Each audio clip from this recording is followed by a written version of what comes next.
Hola a todos, bienvenidos a este espacio de entrevistas de TVNet. Para el día de hoy les tenemos un súper invitado que nos va a hablar de un tema que nos interesa a todos y que tiene mucha contingencia. Él es doctor en Historia y vicerrector de investigación de la Universidad de los Lagos y su nombre es Patrick Puigmal. Puigmal. Sí, dígame lo que lo pronuncié más o menos bien. Perfecto, yo lo entendí, así que no hay problema.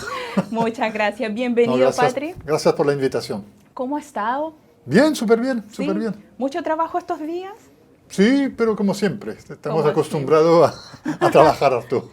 Bueno, nosotros quisimos invitarlo a este espacio de TVNet para hablar justamente de lo que estamos viviendo desde hace como una semana. De repente un día nos levantamos, todos los chilenos y bueno, todo el mundo, con la noticia de que Rusia estaba invadiendo, un término que se ha utilizado, a Ucrania, como una guerra en el siglo XXI. ¿Pero qué es esto? ¿Cómo así que una guerra en el siglo XXI? Primero digo que no soy especialista del tema específico. Yo trabajo la historia política, soy europeo de origen, por lo tanto conozco relativamente bien, la historia de eso, pero no me considero como un especialista. No, yo creo que fue una sorpresa para la gente que no estudia mucho las relaciones internacionales. Sí. Pero hace años que Rusia tenía ganas de invadir Ucrania. Hace años que Putin ha preparado esta invasión. Entonces, no es una sorpresa. Ya. Él tomó la decisión, puede sorprender gente, pero cuando uno conoce Rusia, conoce su práctica política, no es tan sorprendente. Lo ha hecho en Chechenia, lo ha hecho en Georgia, lo ha hecho en Crimea. Sí. No es la primera vez que Rusia invade un territorio que para ellos es parte de su territorio. Claro que sí, yo creo que eso era importante retomar porque lo que es hoy Ucrania pertenecía a Rusia y parte del pensamiento de Vladimir Putin es recuperar el territorio que alguna vez fue y perteneció a su país. Yo creo que va más allá que eso. Ucrania es el lugar, uno de los principales lugares de creación de la identidad rusa. Creación de la Exactamente. identidad Ucrania desde el imperio de los zares, desde la Rusia soviética y después desde la creación de la Federación Rusa, Ucrania siempre ha sido un participante de estas formas de Estado. ¿Ya? Entonces, lógicamente, cuando cae el muro de Berlín, cuando cae el modelo soviético, muchos países se independentizan, en particular Ucrania, pero también todos los otros países del este europeo, Polonia, Sí. Rumania, etcétera, etcétera. Entonces, eso significó para Rusia una pérdida política, ideológica y económica muy importante. Claro que sí. Yo tengo una pregunta y a ver si la podemos solucionar un poco. Esto es una guerra, no sé si guerra, yo preferiría llamarle conflicto, entre Rusia con Ucrania o Ucrania es la víctima aquí y es un enfrentamiento entre Rusia y por un lado estaría Estados Unidos, sus aliados europeos, la Unión Europea. Yo creo que en una guerra nunca están los buenos de un lado y los malos del otro lado. Por supuesto. En una guerra todo el mundo es malo. Porque el resultado es la muerte de miles y miles de personas, la destrucción, etc. Por lo tanto, nadie puede pensar que eso es bueno. Yo creo que acá hay responsabilidades compartidas. Yo hablaba delante de este sueño que tiene Putin de recrear la Gran Rusia, de reconquistar los territorios que para él eran parte de. Eso es una realidad, nadie lo puede negar. Nadie puede negar tampoco que Putin es entre autócrata y dictador. Él concentra Sí. todos los poderes en Rusia, no lo comparte con nadie. Bajo su mano está. No imaginamos allá que va a haber un debate en el Parlamento para saber si van a la guerra. No, Putin lo decide solo. Ajá. Es un tipo muy, muy solitario además. Pero del otro lado, no hay que olvidar que el este de Ucrania, esta región del Donbass, que es la región Claro que sí. que quiere anexar Putin, es una región donde vive un 40% de población rusa. No tienen la mayoría, pero tienen 40%. Pero es bastante, 40%. Y eso generó un conflicto en los años 2014, un poquito antes, que terminó con lo que se llamó los acuerdos de Minsk, ¿Ya? que era, en el fondo, Rusia aceptaba no invadir, pero Ucrania se comprometía a dar autonomía al Donbass. Sí. Y concretamente no lo hizo. Claro, Ucrania. yo me vi justamente el fin de semana un documental que se llama Winter on Fire y explicaba o mostraba la realidad que se vivió justamente en esa ciudad, en ese tiempo, y yo lo comparaba muchísimo con los eventos que hubo hace casi 2 años aquí en el estallido social. Era muy similar las protestas, el modo que se realizó. El modo sí, pero el trasfondo es totalmente distinto. Claro, porque ellos querían una independencia. Pero eso entonces, como Ucrania no cumplió con lo que tenía que cumplir, hay que decirlo. Como decía, nadie es tan bueno como para ser solamente la víctima.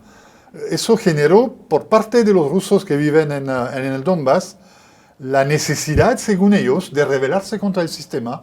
Sí. Empezaron una guerra de guerrilla, y en el Donbass hay zonas totalmente controladas para los rusos y otras para los ucranianos.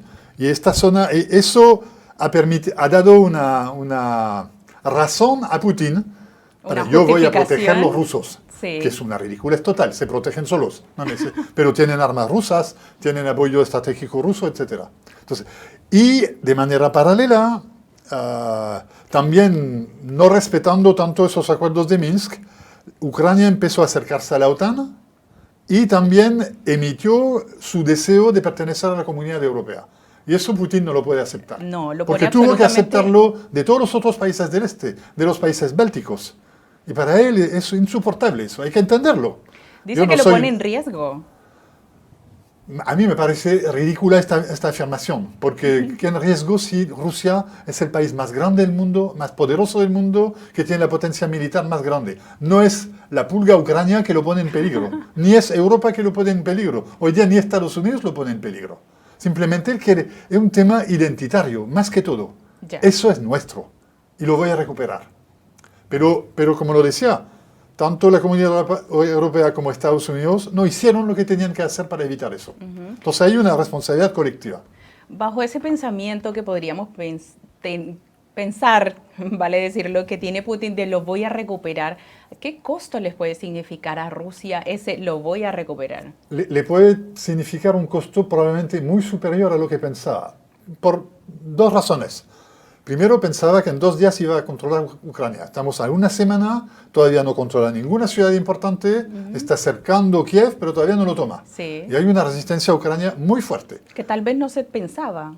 Pero es que para los que no conocen, Ucrania es un país de 40 millones de habitantes, que tiene un ejército muy fuerte. Su ejército ha sido parte del ejército ruso. Son tipos extremadamente bien entrenados, armados, y además, desde hace 1 semana, tienen un apoyo militar europeo muy importante, de la OTAN. Tienen tanques, tienen aviones, tienen misiles, Sí. entonces pueden resistir. Y además del ejército, la población decidió no abandonar. Claro que sí. Que Entonces eso es un punto... problema para Putin. Exacto. Y el segundo problema, 3 problemas. Eso, el primero, la resistencia. El segundo, generó en la propia Rusia muchas manifestaciones en contra de la guerra. 35 ciudades con manifestaciones. Sí. 5.000 personas arrestadas solamente porque manifestaban. Deportistas de alto nivel, artistas de alto nivel, hasta miembros de la oligarquía rusa diciendo a Putin, para eso, para Sí. eso. Y tercero, lo que tampoco se imaginaba Putin, la capacidad de la Unión Europea de tomar una decisión común. Porque si hay una cosa que caracteriza a la Unión Europea es que se pelean entre ellos y nunca toman decisiones, ahora las toman 6 Que no meses tenían después. nada de unión. Y acá, en 2 días, tomaron decisiones económicas drásticas, que Sí. prohibir el SWIFT, prohibir los intercambios financieros, prohibir los aviones, prohibir los barcos, prohibir el comercio internacional con Rusia. Hoy día en la sociedad actual es muy complejo. Rusia es el principal exportador en el mundo de gas, de petróleo y de una serie de minerales, porque Sí. es uno de los países más ricos del mundo. Entonces, si no lo pueden exportar, están complicados. Y no ha sido fácil para el europeo, porque si nos referimos a 2 países como Alemania e Italia, el 80% de la energía que usan es el gas ruso. Entonces les va a costar muy caro Claro. a Europa. Pero a mí me parece muy interesante esta capacidad común de reacción, que va mucho más allá que la OTAN. La OTAN y la Comunidad Europea son cosas muy distintas. Ajá. Yo creo que la OTAN demuestra su debilidad o demuestra su voluntad de no entrar en una tercera guerra mundial. Porque la OTAN podría haber decidido, ya enviamos tropas y peleamos contra los rusos. Pues eso significa, y además con un personaje como Putin, y Sí. con Estados Unidos, que es el único país en el mundo, en la historia, que ha utilizado bombas atómicas. No hay que olvidarlo. Claro. No son los únicos que las tienen, pero son las únicas. Entonces que pueden lo han usarlas. usado. Y Sí. Rusia sabemos que puede también. Entonces yo creo que hay que... Tal vez están evitando un mal mayor. Exactamente, hay que evitar la guerra, pero no dejar a Putin hacer lo que quiere. Lo dejaron hacer durante 10 años. Y tal vez tampoco dejar solo al presidente ucraniano y al pueblo, que es lo que han estado reclamando. Por supuesto, pero eso entre nosotros, por desgracia, es un detalle para el mundo político. Es así. Yo creo que acá hay intereses macro que van mucho más allá que lo que puede pasar a la población. Me parece dramático lo que está pasando, que estén matando civiles de manera así ciega, con bombas y misiles. Es horrible, pero por desgracia todas las guerras son así. Sí. Hablemos de China. Le tira como una cuerdita a Rusia, como que le ayuda, pero no hace ningún pronunciamiento, como que ha tratado de estar al margen, pero tirando sus lacitos con Rusia. Pero China es un espectador feliz de lo que está pasando. Aprovecha el desorden. Pero por supuesto, porque primero es un golpe a Estados Unidos. Estados Unidos hace 20 años que demuestra cada año más debilidad. Sí. Perdió el poder que tenía hace 20, 30 años. Todo el mundo sabe que no es el gran país de la libertad que aporta la libertad en el mundo. Ya lo tenemos claro y sabemos por qué en Chile en particular. Entonces yo creo que esta imagen ya se esfumó. No tiene tampoco Estados Unidos la capacidad. Han perdido casi todas las guerras que han peleado últimamente. La derrota de Afganistán es aplastante para ellos. Entonces meterse de nuevo en una guerra con la primera potencia mundial militar. Pero para los chinos miran eso como espectadores, diciendo, nosotros estamos acá, somos aliados de Rusia, pero no les vamos a apoyar Claro. y no lo necesita Rusia. Pero China es el primer mercado mundial. Sí, yo creo que ellos ahora son la primera potencia. Económica de lejos, Sin y duda. hace rato. Sí. Aunque no se reconocía, pero hace rato. Entonces para los chinos no hay nada mejor para ellos que ser espectadores, En ver este lo que va a momento. pasar. Ellos tienen recursos, tienen materias primas, pueden reemplazar Rusia mañana. ¿Ves? Pero exactamente, si es que se rompen definitivamente, aunque no hay nunca nada definitivo en política, pero las relaciones económicas entre, por ejemplo, Alemania, Italia y Rusia, bueno, China puede decir mañana, ya, gas tenemos, petróleo tenemos. Ayer hubo una reunión de la OPEP diciendo, bueno, nosotros somos capaces de producir el petróleo que necesita Alemania e Italia. Alguien va a ganar algo. Siempre. Entonces para China, yo creo que es un buen conflicto para ellos. Muy beneficioso. De manera por muy todos fría lados. y muy pragmática. Claro que sí. ¿Consecuencias tendremos de este conflicto aquí ya para nuestro país? Bueno, consecuencia directa ninguna. Nadie va a morir, salvo si se generara una guerra mundial con bombas atómicas. Acá nadie está al abrigo, pero yo creo que sí, consecuencias económicas va a haber evidentemente. Rusia es el primer productor mundial de trigo. Sí. Y para hacer el pan, que es la parte principal de la comida chilena, todas las masas, se necesita trigo. Se van a encarecer los viajes, se van a encarecer el petróleo. Estaban anunciando que probablemente se va a aumentar de 250 a 300 pesos el litro de benzina. Y ya estábamos Y ya en una está alza a 1100 prolongada. casi. Entonces, Sí. eso va a generar evidentemente impacto económico, pero yo diría como cualquier conflicto. No hay nada que pueda hacer Chile, Colombia o cualquier otro país de América Latina para evitar eso. Son espectadores, Sí. no pueden ser actores. Y somos diminutos además Exactamente. comparados con ellos. Chile es un país de 17 millones de habitantes, muy chico si lo comparamos a Rusia. Aplastante. Totalmente, totalmente. ¿Podría haber alguna solución a este conflicto? Bueno, va a tener que haber una solución en un momento. De hecho, los rusos ya aceptaron negociar, que eso también es una sorpresa. Sí, yo Porque pensé que no después iba a de haber 5 oportunidad. días, no sé si va a llegar algo, pero después de 5 días aceptar negociar con Ucrania es como una señal de que la cosa no funciona como lo pensaban. ¿Ya? Yo creo que lo que decía la Comunidad Europea a mí me parece súper interesante. No es que sea yo partidario no es el tema. Pero esta capacidad que han tenido de tomar un acuerdo común muy rápido es un cambio político muy importante. Y le puede dar un espacio que no sea justamente ser solamente aliados de Estados Unidos, porque en la Comunidad Europea hay países que no son aliados de Estados Unidos, que no son parte de la OTAN. Por eso hay que separar bien las aguas. Yo creo que la Comunidad Europea tiene hoy día una oportunidad de transformarse en un actor importante y no dejar el mundo entre dos. Y si hay tres, es muy distinta la cosa. Es muy distinta Claro en términos que de sí. negociación, de relaciones diplomáticas. Después, bueno, yo creo que lo que pasa de manera interna en Rusia puede tener impacto a largo plazo. Si las medidas que se tomaron, las medidas económicas, o en un primer tiempo impactan a Putin y a sus seguidores, pero van a impactar la sociedad rusa. Sí. Si ya está protestando hoy, si mañana tienen que pagar todo 20-30% más, probablemente van a protestar más. Hacen una presión ahí. Exactamente. Y eso significa para Putin, porque bueno, como lo decía, Rusia no es un país democrático y cuando van a pelear contra una manifestación van con tutti, ¿eh? No le importa si mueren gente. Y de hecho tenemos hasta el ejemplo en Chile, tampoco les importó tanto el Estado chileno. Bueno, matar sí. gente o encarcelar gente, no enjuiciarlo durante 2 años. O sea, no hay, pero Rusia tiene una tradición.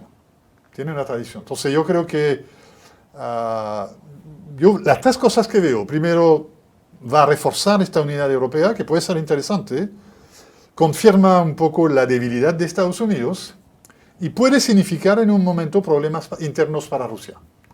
Problemas internos para Y de todo eso se va a aprovechar China. Va Claro. a ser tal vez el beneficiado de todo este conflicto, el Porque principal hoy ganador. día ya China maneja el comercio mundial. Sí. Cuando yo siempre veo en Chile esos movimientos, patriotas o no, que se quejan de las olas de inmigración, si ven cómo funciona la economía china, la economía chilena con el enorme peso que tiene China, es mucho más importante que cualquier ola de inmigración que hayamos tenido. Y tal vez no se ha tenido muy en cuenta. O se Pero pasa... porque pasa en la macroeconomía nacional, no afecta directamente a la gente, pero no hay ni una ciudad chilena hoy día sin mall chinos. No. En Osorno hay como 5 o 6. Sí. Y vienen con chinos, no es que sean chilenos que trabajen allá. En toda ciudad hay un mall chino Sí, por súper supuesto. grande y siempre tiene clientes comprando. Y los chinos compran empresas, tienen inversiones importantes, compran casi la totalidad del cobre chileno. Los chinos fijan el precio internacional del cobre, no Chile, principal productor del mundo. Entonces acá dependemos muchísimo de la economía china, que nos guste o no. Claro que sí. Bueno, Patrick, muchas gracias por su tiempo, por su Gracias. dedicación, por su explicación aquí, darnos como un contexto. Lo dejamos cordialmente invitado, además que cuando quiera venir con muchísimo gusto, el Muchas canal gracias. está abierto y a su disposición. Y yo los dejo a todos ustedes cordialmente invitados a la segunda tanda de iNoticias. No se muevan de nuestra sintonía.